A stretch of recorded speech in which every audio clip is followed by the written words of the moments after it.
The sheriff handed me an eviction notice for my own damn ranch, 200 acres that's been in my family since 1923, and some HOA president claimed it belonged to their community.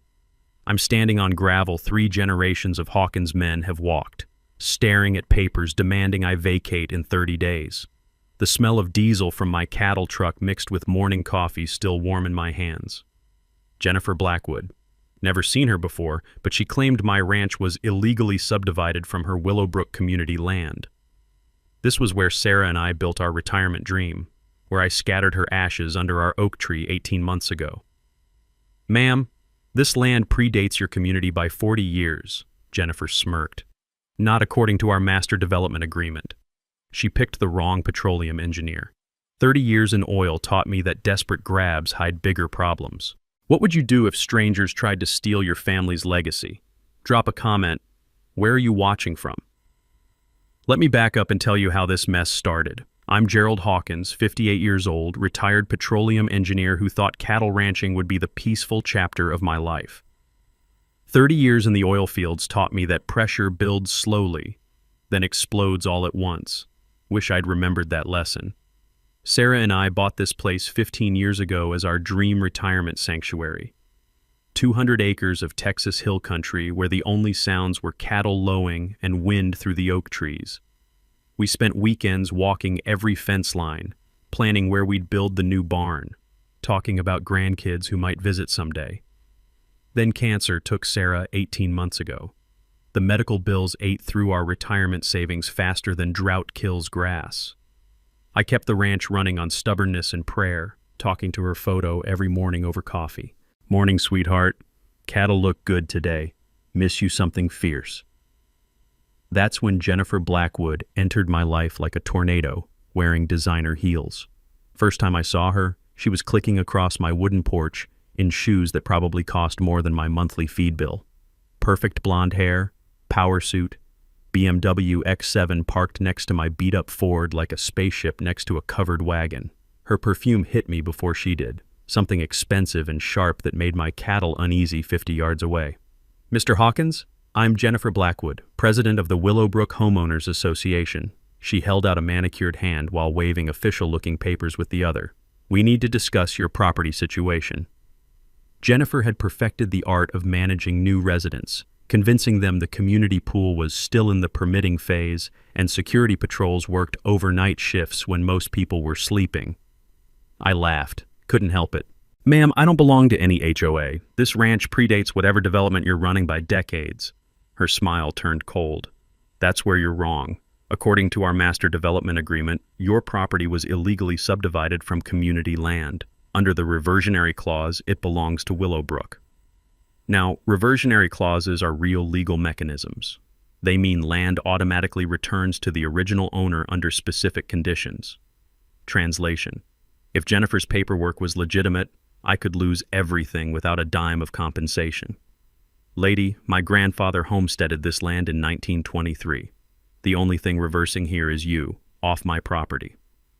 That's when Jennifer pulled out her phone and dialed 911. Yes, I need police at 1247 County Road 15. Property theft in progress. The suspect is refusing to vacate community land and making threats. 20 minutes later, my friend Deputy Martinez was apologetically serving me court papers. Jennifer stood beside his cruiser looking smug as a cat in a creamery. The lawsuit claimed my ranch violated something called a master development deed restriction. According to these papers, my land was carved out of the original Willowbrook development illegally, and the community had legal right to reclaim it. I touched the rough bark of the oak tree where Sarah and I carved our initials, where I scattered her ashes, where she'd whispered, "Promise me you'll fight for what's right, Gerald, even when it's hard." Looking at those legal papers, I had no idea I was staring at the opening move in a chess game where Jennifer had been stealing from 340 families for 12 years, where she'd embezzled $2.8 million through a completely fake homeowners association. All I knew was that some woman in expensive shoes wanted to take the last piece of Sarah I had left. Jennifer kept checking her phone while explaining how my cattle were damaging community aesthetics. I wondered if there was an app for measuring how offensive a cow looks.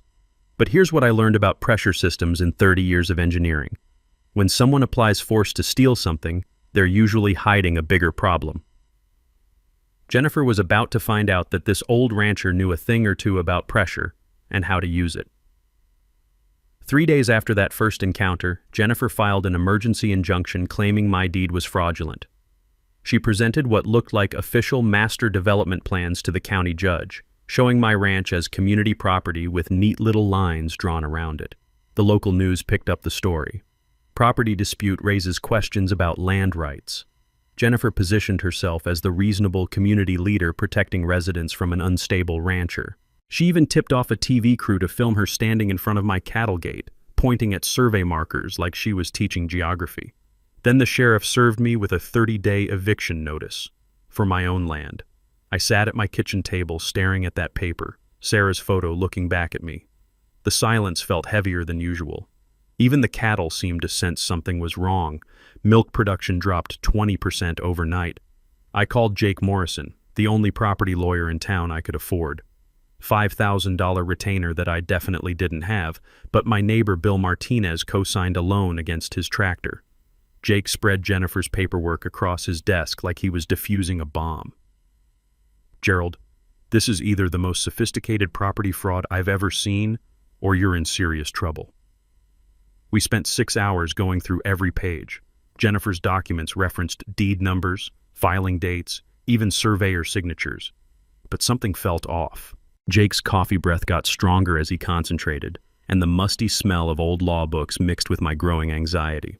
"Look at this," Jake pointed to a deed number. "This should reference the original 1960s subdivision filing." We drove to the county courthouse basement where records older than disco music gathered dust. The clerk, Mrs. Rodriguez, had been filing papers since Nixon was president. She knew every book, every filing system, every way to hide or find documents. "Deed number 1965-0847, she shook her gray head. "Honey, that number was never assigned. Our filing system skipped from 0846 to 0848 because of a clerical error. Been that way for 60 years.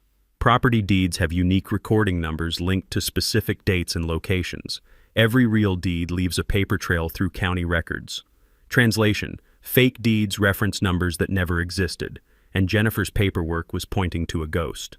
Jake and I pulled the original 1960s subdivision plat maps. The yellow pages cracked like autumn leaves as we unfolded them on the research table. There it was, clear as sunrise. Willowbrook development was plotted around existing properties, including mine.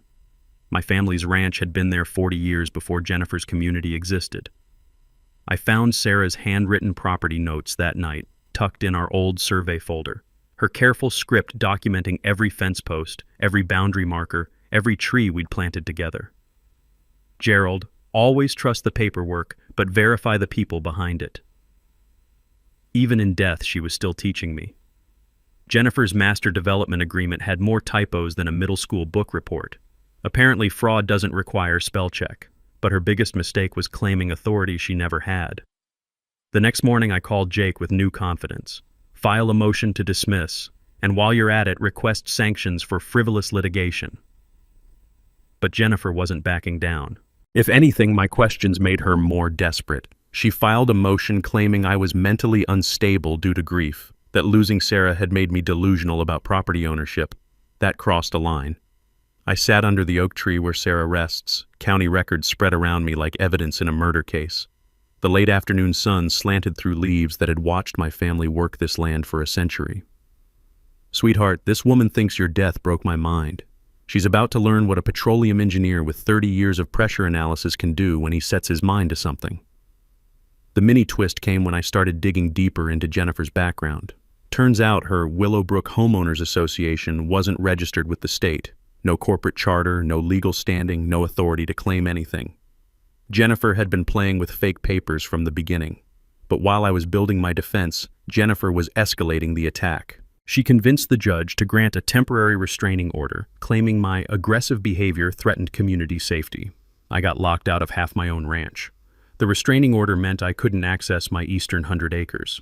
That's where my water well was located, along with the equipment barn and 50 head of cattle. Jennifer's lawyer handed me the court order with all the warmth of a tax notice. "Mr. Hawkins, you're prohibited from entering the disputed area pending resolution of ownership claims." I stood there watching my cattle press against the fence, confused about why they couldn't reach water. The metallic clang of the locked gate echoed across empty pasture where 3 generations of my family had worked the land. "This is my property," I told the deputy supervising the lockout. "Not according to the judge, sir. Sorry." 50 head of cattle needed boarding at $200 per day. Bill Martinez took them temporarily, but I was bleeding money I didn't have for livestock that belonged on my own land. That's when I hired Dr. Patricia Wise, a forensic document examiner from Austin. Jennifer's evidence needed professional analysis, and my engineering brain suspected her survey maps weren't what they seemed. Dr. Wise spread Jennifer's documents under specialized lighting equipment that revealed details invisible to normal examination. "Mr. Hawkins, whoever created these maps doesn't understand how GPS coordinates work. Digital forensics on supposedly historical documents can reveal when files were actually created and modified. Even if someone changes the creation date, metadata leaves fingerprints that experts can read." Translation: Jennifer's historical survey maps were actually made last Tuesday on her home computer. "Look at this GPS coordinate." Dr. Wise pointed to Jennifer's 1960s survey map. "This reference point uses satellite positioning data that wasn't available until 1995. Also, the original surveyor's signature is copy-pasted from 3 different documents. Document forgery leaves traces like footprints in mud. The signature analysis showed identical pen pressure patterns that only occur when copying images, not signing actual papers. Jennifer had been cutting and pasting her way to property fraud. I installed trail cameras around the disputed fence line, hidden in fence posts and trees. If Jennifer's people were trespassing to manufacture evidence, I wanted documentation. 3 neighboring ranchers started calling with similar stories. Tom Bradley owned 60 acres adjacent to mine. Same lawsuit, same claims about illegal subdivision, same Jennifer Blackwood demanding property surrender. Bill Martinez got served papers claiming his family's land from the 1940s somehow belonged to Willowbrook. Even old Pete Garrison, whose ranch had been there since before the county was officially organized. We met at Bill's kitchen table, 4 ranchers trying to understand how some woman with fresh manicures could threaten land that predated her by decades. "She offered me $50,000 to sell out quietly," Tom said. "When I laughed, she threatened to sue me into bankruptcy." The pattern was becoming clear. Jennifer wasn't just targeting me. She was systematically attacking rural property owners around her development. My trail cameras captured Jennifer's crew digging survey stakes on my property at 2 in the morning. They were planting evidence to support their fake boundary claims. I called Jake with the footage. "We've got them trespassing and tampering with property markers." "Gerald, this is bigger than a simple boundary dispute.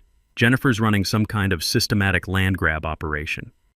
That night, I found Sarah's garden journal where she documented every tree, fence post, and landmark on our property. Her detailed notes from 2008 through 2020 showed exact locations of everything Jennifer claimed was community property. Sarah's careful documentation was becoming my legal ammunition. The mini twist came when Jennifer filed a motion claiming I'd threatened her workers. She presented security footage showing my truck near the disputed fence line in an aggressive manner. But Dr. Wise's analysis proved the timestamp on Jennifer's security footage had been digitally altered. The shadows in the video didn't match the claimed date and time. More importantly, my GPS tracking from the truck showed I was at the feed store during the alleged incident. Jennifer was doctoring evidence faster than I could debunk it. The restraining order got extended another 30 days. Judge Patterson was either convinced by Jennifer's evidence or intimidated by her expensive lawyers. I sat under Sarah's oak tree, holding her journal, watching sunset over land I might lose despite owning it fair and square. "Sweetheart, this woman's not just stealing our ranch. She's stealing from families all over the county. I think it's time to stop playing defense." But Jennifer's next move would reveal just how desperate she'd become, and how far she'd go to cover up what I was starting to suspect was a much larger crime. Jennifer's desperation led her to attack my family's history directly. She filed a court motion claiming my grandfather had stolen land from the original development company through fraudulent homestead claims. The paperwork alleged that generational property fraud invalidated my family's century of ownership. According to Jennifer's latest fiction, the Hawkins family had been squatting on community land since 1923. Judge Patterson froze my bank accounts pending investigation of generational fraud claims. I couldn't access $15,000 in checking or $40,000 in savings, money I needed for cattle feed, equipment repairs, and legal fees. The bank called in my equipment loan, threatening foreclosure on the tractor Sarah and I bought for retirement farming. The regional newspaper picked up Jennifer's story. Local rancher's family built fortune on stolen land. Suddenly, I wasn't just fighting for my property. I was defending my grandfather's honor and my family's reputation. I spent that weekend in my attic, going through grandmother's old trunk that hadn't been opened since her funeral. The scent of cedar and old paper filled the cramped space as I searched for any documentation of our original land claim. At the bottom of the trunk, wrapped in yellowed cloth, I found it. Grandfather's original homestead filing papers from 1923. Handwritten application to the government land office, complete with required fee payment and surveyor's report. But more importantly, I found grandmother's photograph collection. Pictures from the 1930s showing our ranch buildings in their exact current locations, 40 years before Jennifer's development existed. Chain of title documentation traces property ownership back to original government land grants. An unbroken ownership record for 100 years beats any developer's claims from 1960. Translation: when the government gave your family land directly, no private company can claim they owned it first. I drove to the county courthouse basement with grandmother's documents and Jake's increasing excitement. Mrs. Rodriguez helped us trace the property chain back to the original Texas land grant. Your grandfather filed this properly in 1923, she confirmed. Government land grant number 1923 TX4471. That land was never owned by any private development company. Jennifer's latest court filing claimed inheritance rights from Willowbrook Development Corporation, supposedly the original owner of my family's land, but the corporation records told a different story. Willowbrook Development Corporation existed for exactly 6 months in 1965, dissolved by the state for fraudulent business practices, never owned any land, never filed any development plans, never had legal standing to claim property. Jennifer was claiming inheritance rights from a company that had been shut down for fraud. Jake filed an emergency motion with this evidence, requesting immediate dismissal of all claims and sanctions against Jennifer for frivolous litigation. But Jennifer's response revealed just how dangerous cornered criminals become. She filed criminal charges against me, claiming I'd threatened her children at their elementary school, presented security footage showing my truck in the school parking lot during pickup time. Gerald Hawkins has escalated to stalking behavior, her statement read. My family fears for our safety due to his increasingly unstable actions. I was looking at potential felony stalking charges that could send me to prison. The sheriff arrived at dawn to arrest me. Deputy Martinez looked sick as he read the warrant. Gerald, I don't believe this, but I have to follow the law. Jake posted bail using the ranch as collateral. If I lost this case, Jennifer would get my property through criminal forfeiture instead of civil court. That's when I made the call that changed everything. My engineer buddy, Tom Richards, had mentioned his daughter worked for the FBI's Financial Crimes Unit in Dallas. I'd never imagined needing federal law enforcement, but Jennifer's systematic targeting of multiple families was starting to look like organized crime. Special Agent Maria Santos agreed to meet me at a truck stop outside town. Professional, sharp-eyed, with the kind of quiet confidence that comes from putting white-collar criminals in federal prison. Mr. Hawkins, what you're describing sounds like systematic fraud using fake legal claims. If she's targeting multiple property owners with fabricated evidence, that crosses into federal racketeering territory.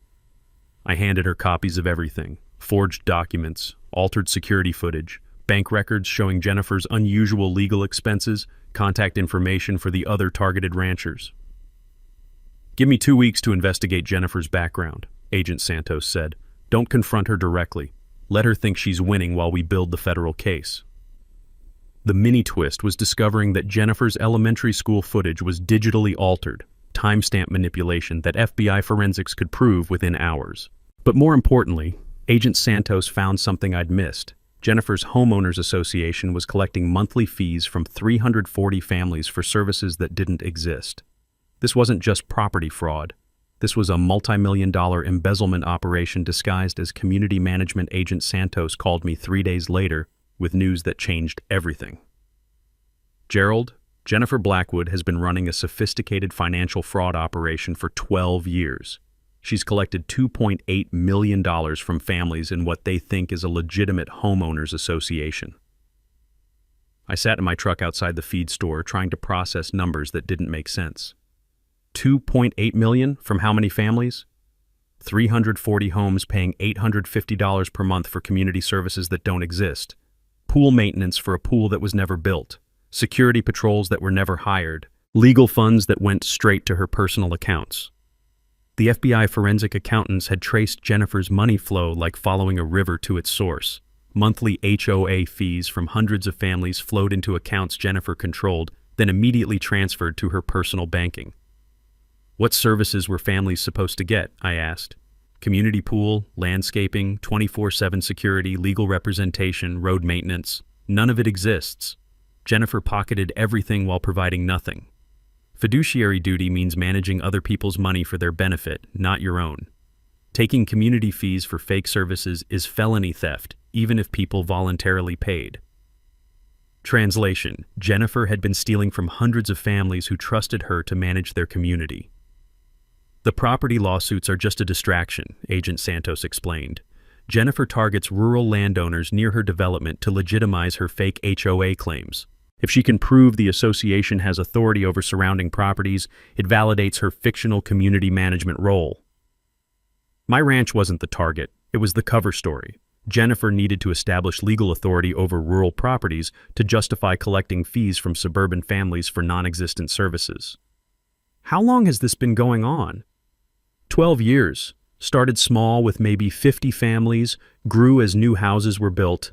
Jennifer's been stealing roughly $230,000 per year in community fees. I drove to the oak tree where Sarah rests, trying to wrap my head around the scale of Jennifer's crime. 340 families had been sending her money every month for a decade, trusting her to maintain their community while she provided absolutely nothing. Sarah, this isn't about our ranch anymore. This woman's been stealing from neighbors who think they're paying for legitimate services. Kids swimming in pools that don't exist, families expecting security that was never hired.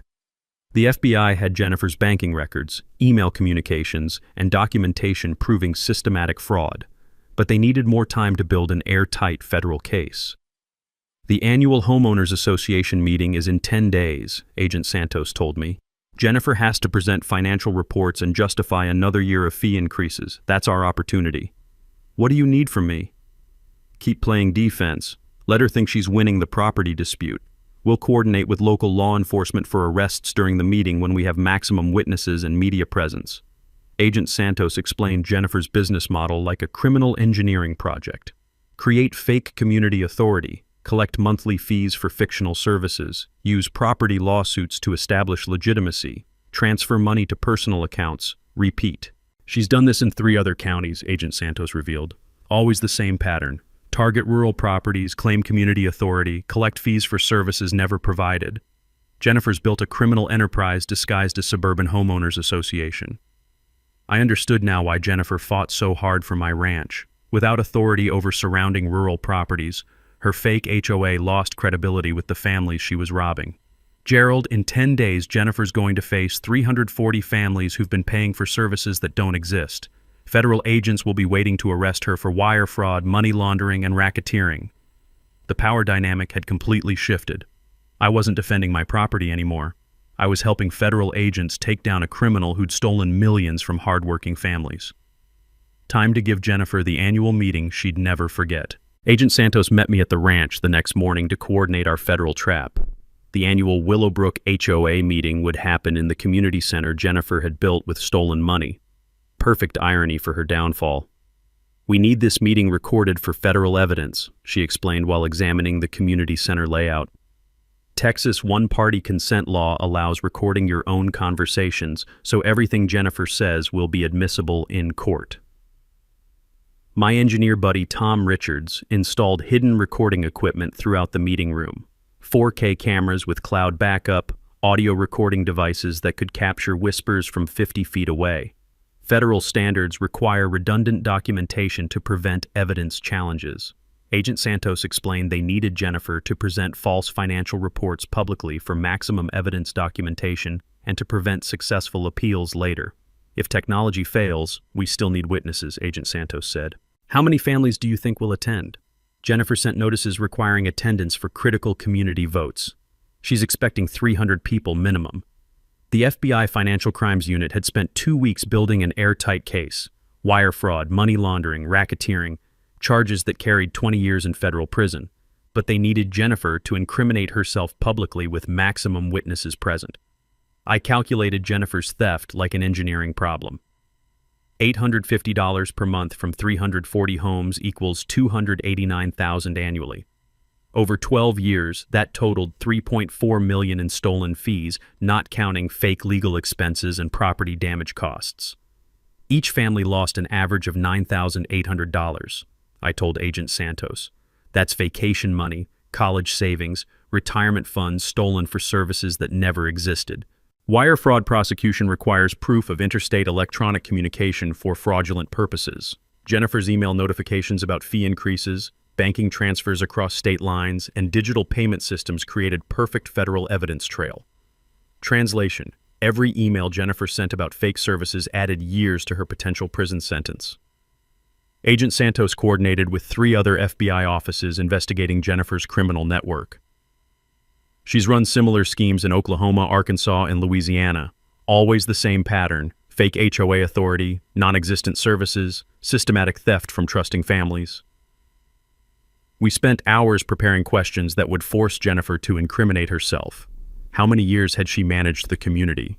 What services justified fee increases? Where were the promised amenities? How much money remained in community accounts? The key is making her defend the indefensible, Agent Santos explained. When 340 families simultaneously realize they've been robbed, Jennifer will either confess or dig herself deeper with more lies. I visited neighbors door to door that week, building community awareness without revealing the federal investigation. Bill Martinez helped coordinate with other rural property owners Jennifer had targeted.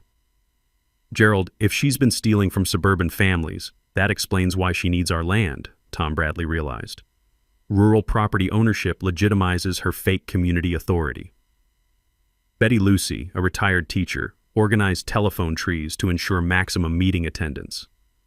Every family deserves to know where their money went, she said while making her 4th pot of coffee for neighbor coordination meetings. RICO prosecution targets criminal enterprises using patterns of illegal activity across multiple victims. Jennifer's systematic fraud against hundreds of families qualified for federal racketeering charges carrying 20 years prison. Translation: the more families Jennifer stole from, the longer she'd spend behind bars. We documented every fake service Jennifer had promised: community pool that was never built, security patrols that were never hired, landscaping maintenance residents did themselves, legal representation that only benefited Jennifer. The landscaping alone should have cost $60,000 annually, I calculated. Security services she charged for would cost $80,000. Pool maintenance for a non-existent pool, another $40,000 yearly.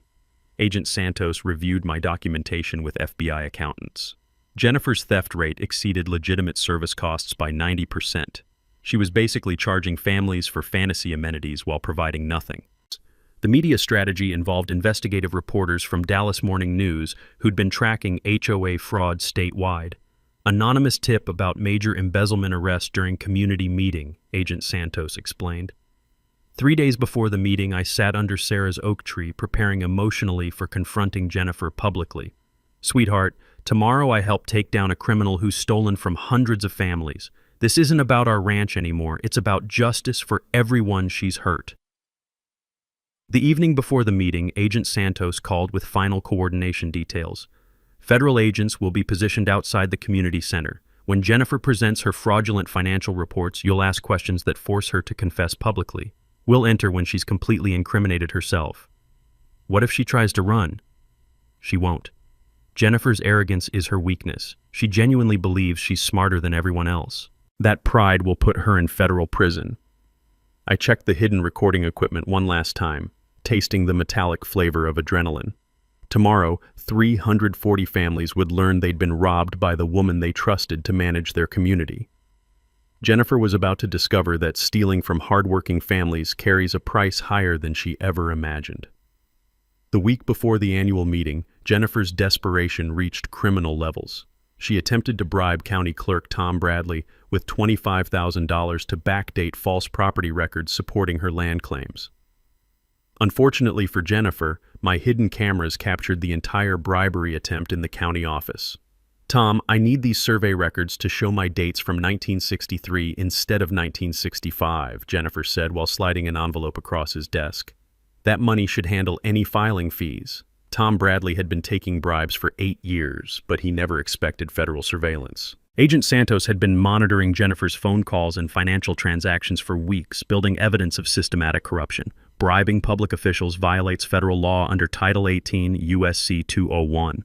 Even attempting to corrupt government records is a felony carrying 15 years in prison. Translation: Jennifer's $25,000 bribery attempt just added another decade to her potential sentence. The FBI discovered that Jennifer had paid Bradley over $150,000 during the past 8 years for falsified property records targeting elderly rural landowners. She's been running systematic land acquisition schemes, Agent Santos revealed. Fake surveys, backdated deeds, corrupted public records, all designed to steal property from families who can't afford to fight expensive legal battles. Jennifer's criminal network was bigger than anyone realized, but her biggest mistake was trying to bribe my attorney Jake Morrison. Jake called me Thursday morning, voice shaking with anger. "Gerald, Jennifer just offered me $50,000 to withdraw as your counsel and recommend you settle her property claims. Please tell me you recorded that conversation." "Every word. She said fighting federal investigations was expensive and $50,000 would be easier than watching you lose everything in court." Obstruction of justice through bribery or intimidation is a separate felony that adds 10 years to federal sentences. Jennifer's attempt to corrupt my legal representation while under FBI investigation showed criminal consciousness of guilt. Translation: Every desperate move Jennifer made to stop our investigation created more evidence for her prosecution. Agent Santos was ecstatic when Jake delivered the bribery recording. Jennifer just confessed that she's aware of federal investigation and actively attempting to obstruct justice. Federal judges hate defendants who try to corrupt the legal process. Jennifer's panic accelerated her mistakes. She started moving money to offshore accounts, trying to hide stolen funds before federal asset seizure. But international banking transfers create permanent digital evidence that FBI financial crimes units track routinely. She moved $400,000 to a Cayman Islands account Tuesday, Agent Santos reported. Money laundering adds another 20 years to her sentence. Jennifer's making our prosecution easier with every desperate move. Friday afternoon, Jennifer filed criminal charges claiming I'd threatened her children at their elementary school. She presented security footage showing my truck in the school parking lot during pickup time, claiming stalking behavior that endangers my family. But FBI digital forensics proved the timestamp on Jennifer's footage had been altered. The shadows in her video didn't match the claimed date and time. More damaging, GPS tracking from my truck showed I was at the veterinarian's office during the alleged incident. Jennifer had digitally manufactured evidence of criminal behavior, federal evidence tampering that carries 8 years imprisonment. She's becoming sloppy under pressure, Agent Santos observed. Criminals often self-destruct when federal investigations close in. Jennifer's creating evidence of her guilt faster than we can process it. The mini twist came when County Clerk Bradley decided to cooperate with federal authorities rather than face corruption charges alongside Jennifer. Bradley's testimony reveals 8 years of systematic record falsification, Agent Santos explained. Jennifer paid him to backdate surveys, alter property filings, and create false deed records targeting dozens of rural property owners. Bradley's cooperation gave federal prosecutors evidence of Jennifer's criminal enterprise spanning multiple counties and hundreds of victims. But Jennifer wasn't finished destroying herself. Saturday evening, she hired private investigators to follow me and document threatening behavior toward community families. The investigators she chose turned out to be former law enforcement officers who immediately recognized federal surveillance and reported Jennifer's witness intimidation attempts to the FBI. Jennifer just committed witness intimidation, obstruction of justice, and conspiracy to interfere with federal investigation, Agent Santos said with barely contained excitement. She's built a federal racketeering case against herself. Sunday morning, Jennifer made her final mistake. She called a meeting of her executive committee to coordinate false testimony for the annual meeting. Unfortunately for her, FBI wiretaps recorded her instructing committee members to lie under oath about community finances and services. Tomorrow night, Jennifer will face 340 families she's robbed for 12 years, Agent Santos said. She'll try to present false financial reports while federal agents record every word. When she's finished incriminating herself publicly, federal marshals will arrest her for the longest white-collar crime sentence in county history. I sat under Sarah's oak tree that evening, grateful for the strength to see justice through. Tomorrow, Jennifer Blackwood would discover that stealing from hardworking families carries consequences she never imagined. Jennifer's final desperate gambit came Sunday night, 18 hours before the annual meeting. She filed emergency criminal charges claiming I'd threatened her family with domestic terrorism tactics, requesting immediate arrest to prevent my attendance at the community gathering. According to her sworn statement, I'd hired militia groups to intimidate HOA residents and had made threats involving explosive devices related to my petroleum engineering background. Sheriff Martinez called me at 5 a.m. Monday morning. "Gerald, I got federal agents at my office and a judge demanding your immediate arrest for terrorism charges. This is getting way out of hand." "Tom, you've known me 20 years. Do I seem like someone who threatens children?" "Not for a minute, but Jennifer's got videos, witness statements, and claims you're planning violence during tonight's meeting." Agent Santos arrived at the ranch before breakfast, bringing FBI domestic terrorism investigators to examine Jennifer's claims. "Gerald, false terrorism reports trigger Department of Homeland Security investigations automatically. Jennifer just involved federal anti-terrorism units in her fraud case. Filing false terrorism reports wastes federal resources and violates post-9/11 security laws carrying 8 years imprisonment." Jennifer's fake militia accusations triggered multi-agency investigations that cost taxpayers hundreds of thousands of dollars. Translation: Jennifer's desperate lies just added domestic terrorism charges to her already massive federal sentence. The FBI examined Jennifer's evidence of my terrorist planning: altered phone recordings, digitally manipulated photographs, and witness statements from people who'd never met me. "Every piece of evidence is fabricated," Agent Santos confirmed after 6 hours of forensic analysis. "Digital timestamps prove these recordings were edited last night. GPS metadata shows these photographs were taken at locations you've never visited." Jennifer's criminal desperation had reached a level that federal prosecutors rarely encountered: systematic evidence fabrication across multiple felony charges while under active federal investigation. She's committed evidence tampering, false reporting, witness intimidation, obstruction of justice, and now false terrorism charges, Agent Santos cataloged. Jennifer's facing 40 to 50 years in federal prison, but Judge Patterson still issued an emergency protective order based on Jennifer's terrorism claims, threatening my arrest if I attended the annual meeting.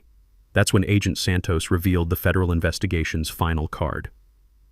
"Gerald, we've been monitoring Jennifer's communications for 6 weeks under federal wiretap authority. Last night, she instructed her committee members to provide false testimony about community finances during tonight's meeting. FBI recordings captured Jennifer explicitly coaching witnesses to lie under oath about services that didn't exist and money that had been stolen. That's conspiracy to commit perjury, witness tampering, and continued fraud while under investigation," Agent Santos explained. "Jennifer just guaranteed herself maximum federal sentencing." The mini-twist came when Jennifer's own committee members contacted federal agents to report her attempted perjury conspiracy. "Betty Morrison, the community treasurer, called us this morning," Agent Santos revealed. "Jennifer instructed her to present falsified financial records showing community money spent on services that were never provided. Betty's been keeping real records for 3 years, documenting Jennifer's systematic theft. Jennifer's inner circle was abandoning her faster than rats leaving a sinking ship." Monday afternoon, Jennifer made one final catastrophic error. She attempted to withdraw the remaining community funds, over $200,000, claiming legal expenses for defending against terrorist threats. But federal asset seizure orders had frozen all accounts connected to Jennifer's fraud investigation. "The bank called us when Jennifer tried to empty community accounts," Agent Santos said. "Attempting to steal evidence while under federal investigation is obstruction of justice carrying 10 additional years imprisonment." At 4 p.m., Judge Patterson dismissed Jennifer's terrorism charges after FBI evidence proved every accusation was fabricated. Ms. Blackwood, filing false criminal reports while under federal investigation demonstrates consciousness of guilt that undermines all your credibility. The protective order was lifted, clearing my attendance at the evening meeting. Agent Santos positioned federal agents around the community center like pieces on a chessboard. Jennifer doesn't know her committee members are cooperating with federal authorities. She'll expect support for her false testimony, but instead she'll face public contradiction from her own treasurer. 6 news crews were already setting up cameras outside the community center, attracted by anonymous tips about major federal arrests at local homeowners meeting. Jennifer's arrogance will be her final downfall, Agent Santos predicted. She genuinely believes she can lie her way out of federal charges in front of 340 families she's been robbing for 12 years. I sat in my truck outside the community center at 6:30, watching Jennifer arrive in her white BMW with the confidence of someone who thought she controlled the narrative. In 30 minutes, she'd face the families she'd stolen from for over a decade. Federal agents were waiting to arrest her for crimes that would send her to prison for the rest of her life. Sarah's voice whispered in the evening air, "Gerald, justice is coming. Make it count." Time to end Jennifer Blackwood's criminal career forever. The Willowbrook Community Center was packed beyond capacity. 340 families filled every chair, lined the walls, and spilled into the hallway.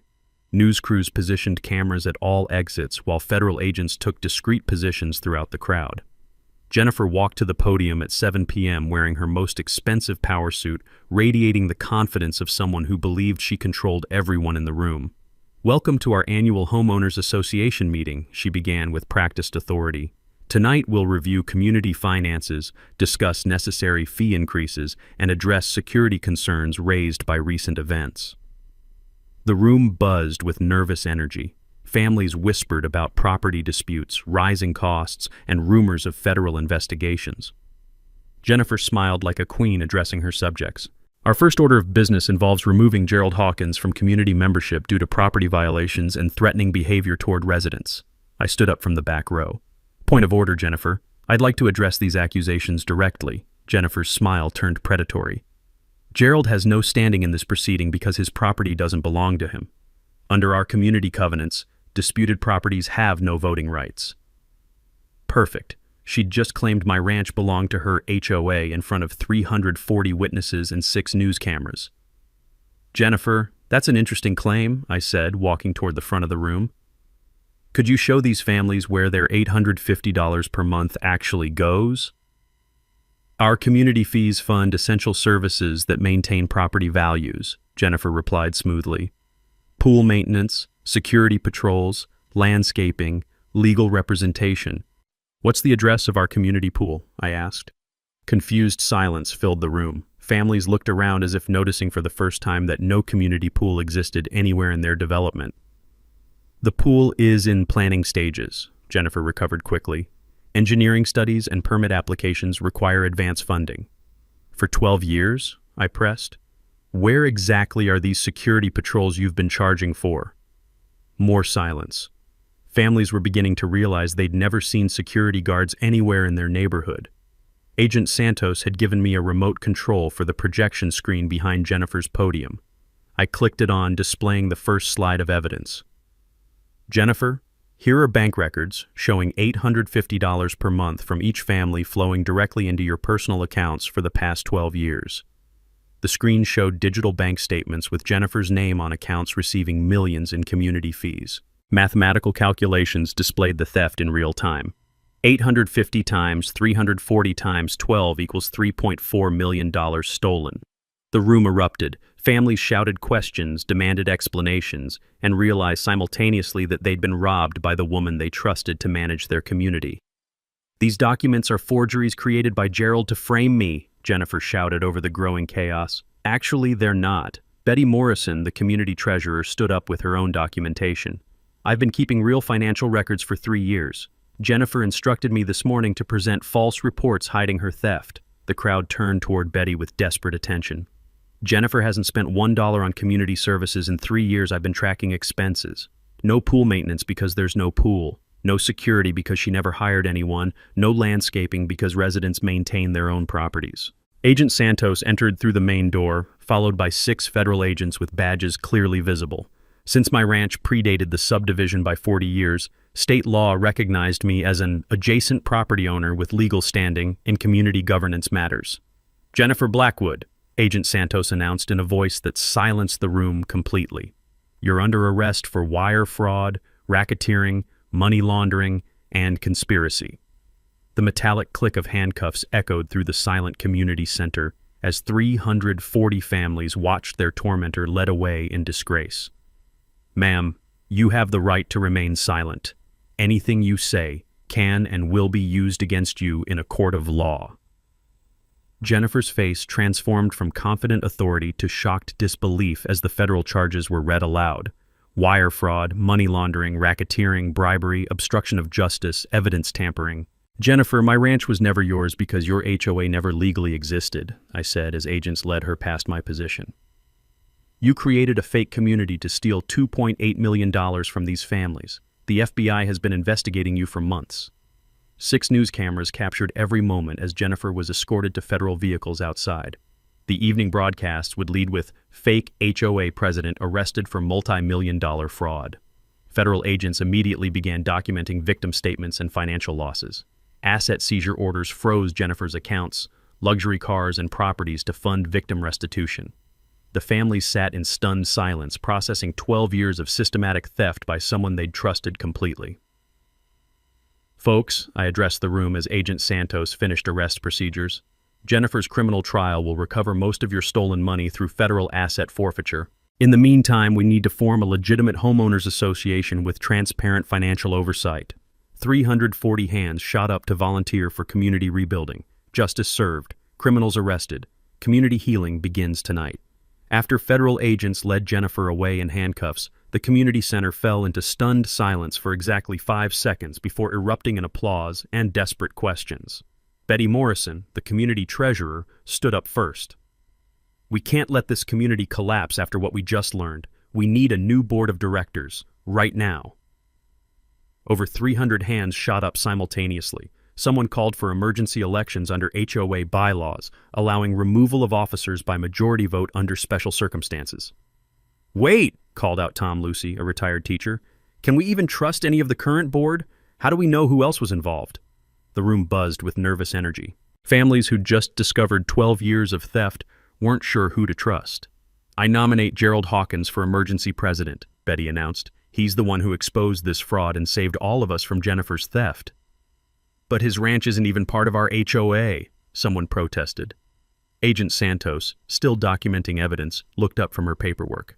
"Actually, since Mr. Hawkins' property predates your subdivision and he's been instrumental in exposing systematic fraud affecting your community, state law recognizes him as an adjacent property owner with legal standing."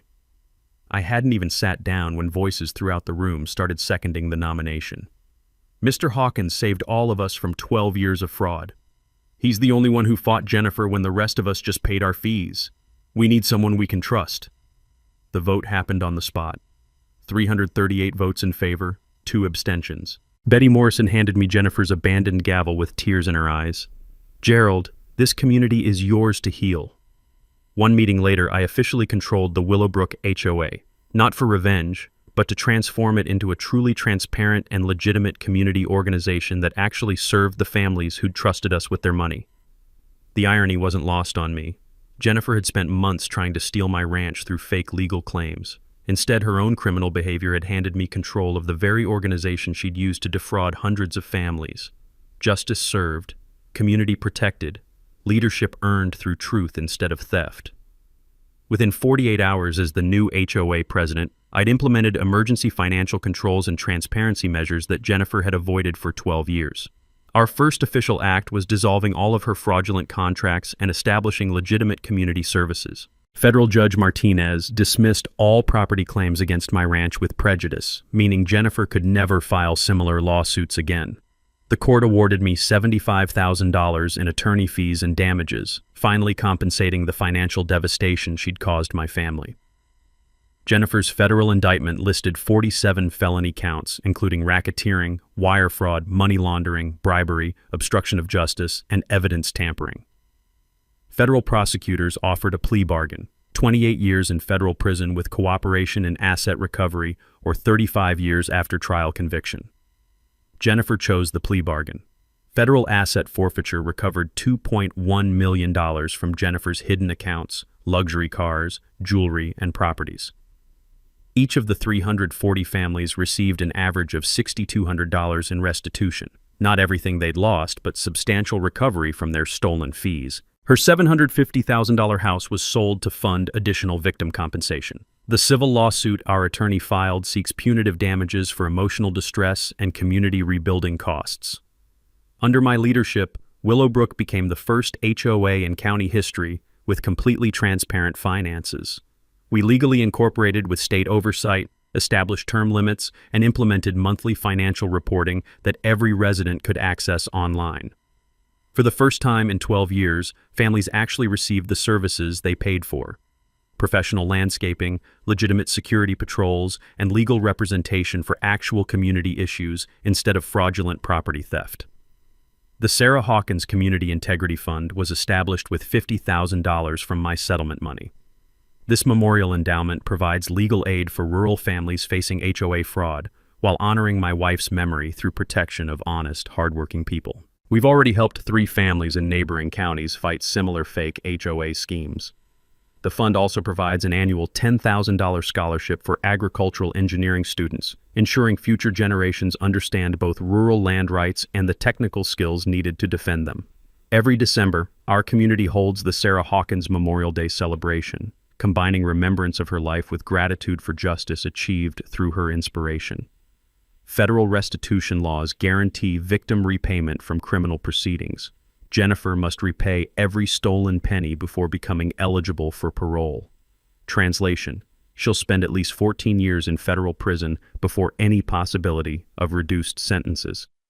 6 months after Jennifer's sentencing, Netflix purchased documentary rights to our story for a true crime series called Fake HOA, Real Justice. A major publisher offered me a $150,000 advance for a memoir about fighting systematic fraud.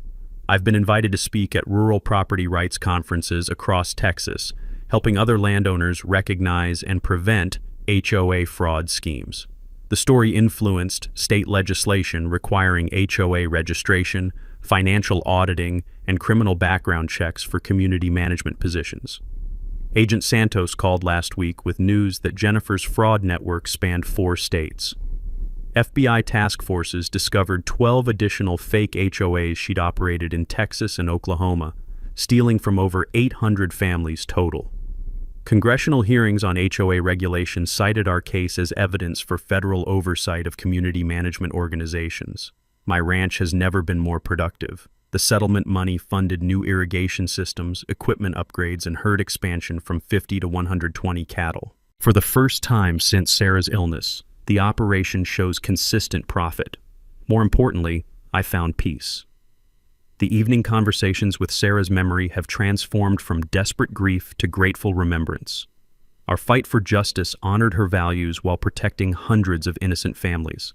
Betty Morrison and I married last spring under the oak tree where Sarah rests. Sarah's garden journal provided the foundation for landscape design that celebrates both women who've blessed my life with wisdom and strength. Our new community thrives with honest leadership, transparent finances, and genuine services that justify member investments. Property values have increased 20% since Jennifer's removal.